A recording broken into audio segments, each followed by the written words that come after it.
Your relatives celebrate you when you support them financially, but become uncomfortable when you introduce your partner.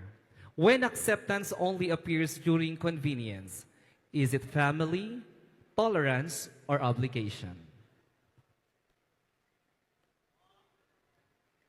Well, honestly, that is hard.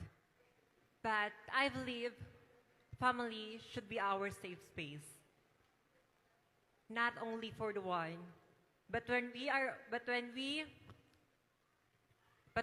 only celebrated for what we can provide, but we are questioned for who we choose to love, then that is not family. It is convenience. Tonight I stand here for for what is truth. And I believe that I deserve love that see me, accept me, and understand me. Because I am not just someone who can provide. I am someone who truly deserve to be loved freely and fully without apology. Because I grew up with my very supportive grandmother.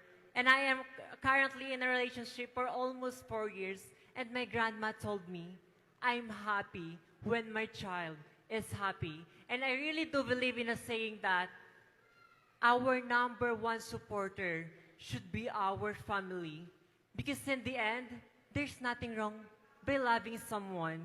That's why I always choose the love that does not limit me, but who embrace me. Dahil kahit kailan, hindi naging pagkakamali ang pagmamahal. And this is something that I want our family value the most.